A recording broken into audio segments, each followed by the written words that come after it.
Power tariff में इजाफे के ऐलान के बाद जहां पर जम्मू कश्मीर में अपोजिशन नेशनल कॉन्फ्रेंस हुकूमत पर निशाना साध रही है, वही आज जम्मू कश्मीर अपनी पार्टी और पीडीपी ने एहतजाज किया। मेरे साथ नेशनल कॉन्फ्रेंस के स्पोक्स पर्सन इमरान नबी डार है। सर, नेशनल कॉन्फ्रेंस हुकूमत को निशाना बनाया जा रहा है, इलेक्शन में जो वादे किए गए हैं वो पूरा न करने का इल्ज़ाम है। देखिए, अगर आप टैरिफ के बारे में बात कर रहे हैं तो टैरिफ एक नॉमिनल इंक्रीज हुआ है, बिल्कुल उसमें कोई शक नहीं है। एक प्रपोजल आया है जेईआरसी की तरफ से, जो जेईआरसी एक सेमी ऑटोनोमस रेगुलेटरी अथॉरिटी है, जो सिर्फ जम्मू कश्मीर के लिए नहीं, पूरी कंट्री में बहुत सारे स्टेट्स हैं, यूटीज़ हैं, उसका टैरिफ वो मैनेज करती हैं। और जो प्रपोजल आया है 6.83% का, एक नॉमिनल प्रपोजल है, बट प्रॉब्लम ये है कि इसको भी पॉलिटिसाइज करने की कोशिश की जा रही है। और हैरानगी की ये बात है कि जो तंजीमें इस टाइम पे सड़क पे ड्रामे कर रही है, आप जरा उनसे भी पूछिएगा, जो पीडीपी है या बीजेपी है या अपनी पार्टी है या पीसी है, एक तो उनकी सरकार थी, एक साथ ही थे। 2017 में 13.5% का जब टैरिफ का इंक्रीज हुआ तो वो उस टाइम पे गलत नहीं था। बीजेपी ने जो इनडायरेक्टली यहाँ पे टैरिफ इंक्रीज किया 2022 में 17% का इंक्रीज हुआ, वो गलत नहीं था उस टाइम पे, तो उनको प्रोटेस्ट नहीं करना चाहिए था।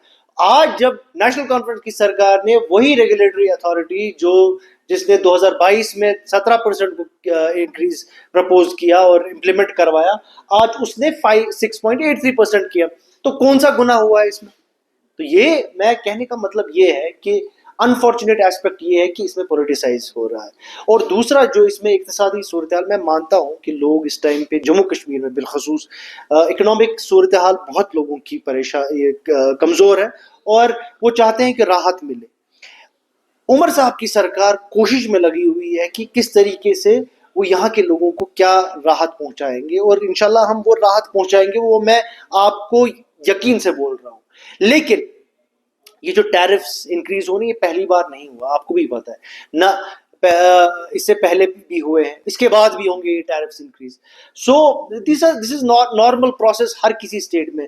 हालांकि अगर आप चेक करोगे जो हमारे यूनिट कॉस्ट हैं, अगर आप जो हमारे नॉर्दर्न स्टेट्स हैं उनके साथ कंपेयर करोगे, we are at the lowest. Jammu Kashmir का सबसे कम है, और ये जो इंक्रीज है ये तो फिर 13% और 17% जो इन्होंने टैरिफ प्रपोज किया था और जो इम्प्लीमेंट भी करवाया, उससे तो बहुत कम है ये।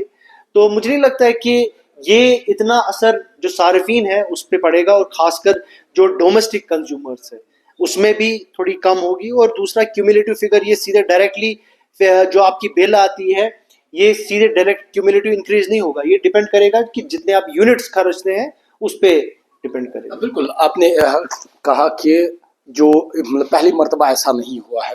नेशनल कॉन्फ्रेंस हुकूमत के वादे थे इलेक्शन मैनिफेस्टो में 200 यूनिट बिजली फ्री, वो, और उसके बाद क्योंकि कई तरह की बातें थी, मीटर नहीं लगाने देंगे, लेकिन मीटर लग गए। अब आप कह रहे हैं कि टैरिफ बढ़ा है, लेकिन आपको नहीं लगता है कि उस बात को लेकर आप जो अपना टैरिफ है इसको छुपाने की कोशिश कर रहे हैं? बिल्कुल भी नहीं, आपकी बात से मैं मुतफिक नहीं हूँ कि पहले हमने कभी ये नहीं बोला था कि हम मीटर्स नहीं लगवाएंगे। कहीं पर हमारी तरफ से ऐसा कोई स्टेटमेंट नहीं आया। हमने ये बोला सही में कि हम लोगों को राहत पहुंचाएंगे थ्रू जो हम उनको सब्सिडाइज्ड इलेक्ट्रिसिटी देंगे, बिलखुसूस 200 यूनिट की बात बिल्कुल हमने की थी, और इंशाल्लाह हम उसके लिए भी गामजन है, वो हम कोशिश करेंगे कि लोगों को वो राहत मिले। लेकिन आप ये भी देखिए ना कि कॉन्टेक्स्ट भी है। उस टाइम पे जब हमने एक मैनिफेस्टो बनाया और एक कॉन्टेक्स्ट में बनाया, कॉन्टेक्स्ट क्या था? जो हमसे वादे किए गए थे। एक छोटे इंसान ने नहीं, हिंदुस्तान के प्राइम मिनिस्टर ने, होम मिनिस्टर ने तो एक बार नहीं 3 बार बोला, और on the floor of the parliament बोला कि 3 चीजें होनी है। पहले डिलिमिटेशन होगा, उसके बाद इलेक्शन होगा, उसके बाद स्टेटहुड दिया जाएगा। तो हम तो ये उम्मीद लेके बैठे थे कि इमीडिएटली आफ्टर इलेक्शन स्टेटहुड होगा, तो वो धोखा सबसे पहले हमको लगा। और जो उमर साहब इकदाम उठाना चाहते थे स्टेटहुड में, वो यूटी में नहीं हो रही है, आपको समझना पड़ेगा।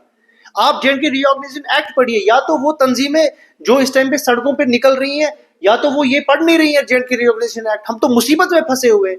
जब हम जंतर मंतर गए, हम क्यों ये सब चीजें लेके गए? 2 साल तक हम परेशान है, बीजेपी स्टेटहुड नहीं दे रही है, और हम बार बार उनको बोल रहे हैं कि आप अपनी ही कमिटमेंट को पूरा करिए ना।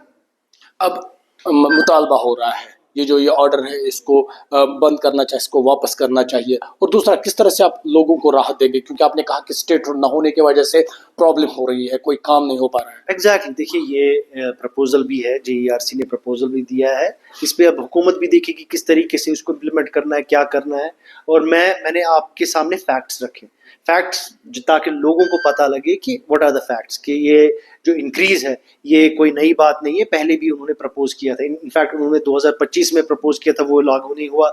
2024 में भी प्रपोज किया था, वो भी लागू नहीं हुआ। 2023 में भी लागू नहीं हुआ।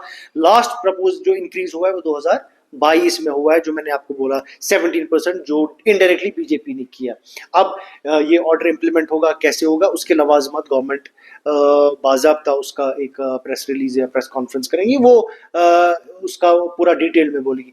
मैं नेशनल कॉन्फ्रेंस की तरफ से यही बोलूंगा कि जो तंजीमें इस पे सियासत कर रहे हैं उनको अपने गिरेबान में झांक के देखना चाहिए, क्या उन्होंने अपनी सरकारों में क्या किया है। बिल्कुल। तो ये इमरान नबी डार थे, नेशनल कॉन्फ्रेंस के स्पोक्स पर्सन। आप अक्षा के साथ न्यूज़ 18 श्रीनगर।